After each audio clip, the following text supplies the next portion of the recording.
दुनिया के सबसे बड़े लोकतंत्र को आपस में जोड़ने वाला एशिया का सबसे बड़ा नेटवर्क, जो देश में सबसे अधिक भूभाग का मालिक है। इन्हीं पटरियों के जरिए न सिर्फ लाखों यात्री रोजाना अपने गंतव्य तक पहुंचते हैं, बल्कि लाखों टन जरूरत का सामान देश के कोने कोने में पहुंचाता है भारतीय रेल। जितना बड़ा नेटवर्क उतने ही ज्यादा कर्मचारी, जिनके रहने सहने की जिम्मेदारी भी जाहिर है भारतीय रेल की ही है। ये बड़े बड़े ऑफिस कॉम्प्लेक्स और छोटे छोटे नगरों की तरह आबाद रेलवे की ये रिहायशी कॉलोनीज, जहां एक समय काफी हरियाली थी और पर्यावरण भी एकदम शुद्ध, लेकिन यहां रहने वालों की लापरवाही के चलते साफ सुथरे रहने वाले ये इलाके धीरे धीरे गंदगी के पर्याय बन गए और चारों ओर कचरे के ढेर लगते चले गए, जो न सिर्फ यहाँ के निवासियों के स्वास्थ्य के लिए हानिकारक थे, बल्कि कूड़े के ये ढेर पशुओं के जीवन के लिए भी खतरा बन चुके थे। दूसरी तरफ जहां रिहायशी इलाकों से होकर रेलवे लाइन गुजरती है, इन इलाकों में भी पटरियों के आसपास काफी मात्रा में कूड़ा कचरा इकट्ठा हो जाता है और इस कचरे की विशेषता यह है कि इसमें अधिक मात्रा में प्लास्टिक और पॉलीथीन होता है और इस तरह का कचरा कभी ट्रैक पिन में फंस जाए तो एक बड़ी दुर्घटना का कारण भी बन सकता है। लेकिन जब हैदराबाद की डीआरएम श्रीमती वंदना सिंघल की नजर इस कचरे पर पड़ी तो उन्हें भी इस बारे में सोचने पर मजबूर होना पड़ा। जब मैंने डीआरएम हैदराबाद का पदभार संभाला तो मैंने अपनी कॉलोनीज का निरीक्षण शुरू किया। मैं ये देखकर अचंभित रह गई और बहुत विषाद में पड़ गई कि हमारी कॉलोनीज में कूड़े का ढेर एक भयानक प्रोपोर्शन तक पहुंच चुका है। हमारे सफाई कर्मचारी इसको साफ करते हैं, परंतु ये कूड़ा इतनी विकट समस्या का रूप धारण कर चुका है कि मुझे लगा इसके लिए हमें कुछ न कुछ अवश्य करना चाहिए। मैंने विभिन्न संस्थाओं को संपर्क स्थापित किया। पीसीआरए ने हमको इस बारे में टेक्निकल नो हाउ दिया।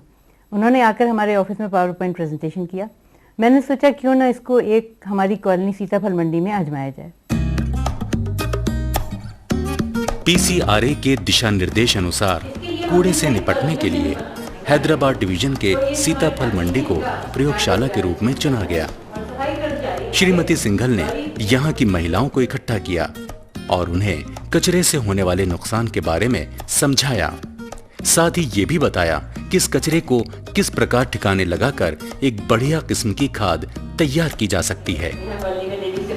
यहाँ के निवासियों को इस उद्देश्य के प्रति जागरूक करने के लिए सिर्फ एक मीटिंग करना काफी नहीं था। कूड़े को ठीक प्रकार से ट्रीट करना और उसे एक निर्धारित स्थान पर डालना, इसके लिए उनके बेसिक एटीट्यूड में बदलाव लाए बिना इस लक्ष्य को पाना नामुमकिन था। यही सोचकर श्रीमती सिंघल ने यहाँ के निवासियों से घर घर जाकर मिलना शुरू किया। लेकिन यहाँ भी एक समस्या पैदा हो गई और वो थी भाषा की समस्या। इसके लिए स्थानीय भाषा तेलुगु में पंपलेट्स उन्हें दिए गए ताकि वो बात को अच्छी तरह समझ सकें। यह है बायो कंपोस्टिंग गार्बेज बिन, जिसे पीसीआरए के दिशा निर्देश अनुसार सीताफल मंडी कॉलोनी में तैयार किया गया है। प्रतिदिन 5 किलोग्राम कचरे से कंपोस्ट बनाने के लिए 1 स्क्वायर मीटर जगह जरूरी है। साथ ही बिन की ऊंचाई 1 मीटर से अधिक नहीं होनी चाहिए। बिन को बनाने के लिए ईंटों की सीमेंट या गारे से चिनाई की जा सकती है। बिन के बॉटम में कुछ सुराख छोड़ दिए जाते हैं ताकि अतिरिक्त जल की निकासी हो सके।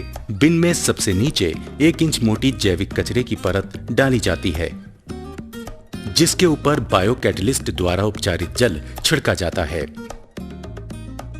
उसके ऊपर बायो कैटलिस्ट का छिड़काव किया जाता है। इसके बाद फिर से 1 इंच मोटी कचरे की परत बिछा दी जाती है।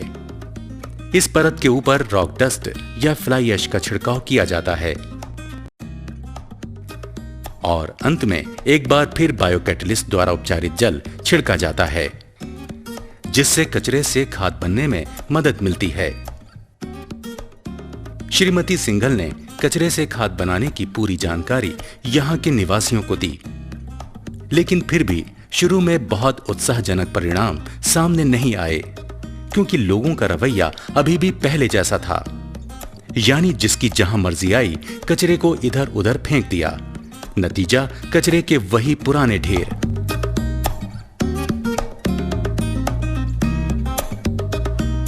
लेकिन श्रीमती सिंघल ने हार नहीं मानी। भले ही इसके लिए उन्हें स्वयं हाथ में झाड़ू उठानी पड़ी, लेकिन लोगों को प्रेरित करने के लिए इससे बेहतर तरीका और क्या हो सकता था।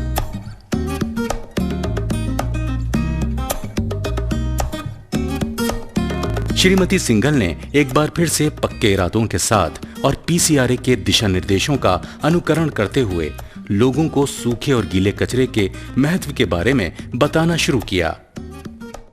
मैंने गृहिणियों को ये समझाया कि जिस कूड़े को आप कूड़ा समझकर फेंक देती हैं और जो हमारे लिए विकट समस्या बन जाता है, वो कूड़ा नहीं है, दरअसल वो सोना है। उसमें जो बायोडिग्रेडेबल पोर्शन है, जो आपके किचन का वेजिटेबल पील्स, फलों के छिलके हैं, उसको हम उर्वरक, उसकी खाद बना सकते हैं। उस खाद से आप अपने घर में फूल, फल, सब्जियां उगा सकते हैं और ये रासायनिक खाद से कई गुना बेहतर है और उसे हम फेंक देते हैं। इसी तरीके से प्लास्टिक और भी अन्य टीन का सामान, ये कूड़ा समझकर जो आप फेंक रही हैं, इसे अगर आप कबाड़ी को देंगी तो वो रिसाइकलिंग इंडस्ट्री को देगा और उससे रिसाइकिल होकर नए नए प्रोडक्ट्स बन सकते हैं। तो ये कूड़ा नहीं है, वास्तव में ये सोना है जो अपने घर से हम बाहर निकाल कर फेंक रहे हैं। ये केवल देखने का नजरिया है जो आपको बदलना है। और इस बार उन्होंने घर के भीतर रसोई में जाकर गृहिणियों को समझाया कि किस प्रकार गीले कचरे को, जैसे सब्जी का वेस्ट और कागज की थैली वगैरह को हरी बिन में और सूखे कचरे जैसे पॉलीथीन और ठोस कचरे को नीली बिन में डालना चाहिए। Non biodegradable, where you put it in blue, ठीक है। Now this green biodegradable thing you have to put in that bin which is outside, you know that ना। And this polythene, I will suggest, don't throw it in the bin. You have to keep collecting it in some corner of the kitchen and give it to the kabadi wala. In this program, we have learned how to dispose the plastic bags and plastic covers in a proper way.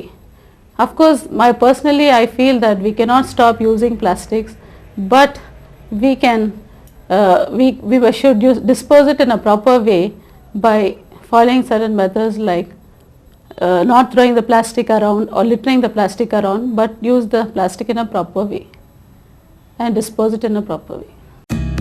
इस बार society के ओहदेदारों ने भी इस मुहिम में बढ़ चढ़कर हिस्सा लिया और लोगों को सूखे और गीले कचरे के महत्व के बारे में समझाना शुरू किया। आखिरकार किए गए प्रयासों का फल दिखाई देने लगा। लोगों ने अपने अपने घरों के आगे हरी और नीली बिन रखनी शुरू कर दी, जहां से सफाई कर्मचारी कचरे को उठाकर ले जाते हैं और सूखे कचरे को कूड़ा घर में डाल देते हैं और गीले कचरे को कंपोस्ट बिन में डाल देते हैं, जहां इस कचरे से खाद बन जाती है। गार्बेज का नया कार्यक्रम जो शुरू हुआ, इसके द्वारा हमें बहुत फायदा हो रहा है। पहले हमारे कॉलोनी में इतनी सफाई नहीं थी। कॉलोनी के पूरे कचरा कुंडी पूरे भरे हुए सो रहते थे और कुत्ते, सुअर, गाय आदि जानवर आके पूरा खराब करते थे। हमको यहाँ तक कि हमको सीढ़ियाँ उतारना भी मुश्किल हो जाता था। लेकिन आजकल हमको बहुत अच्छा लग रहा। एक कार्यक्रम के द्वारा जो है हमको बहुत हमारा कॉलोनी भी सुंदर दिखाई देने लगा और चारों ओर का वातावरण भी अच्छा लग रहा। और इसमें एक बात यह है कि लोगों में भी एकता बढ़ने लगी।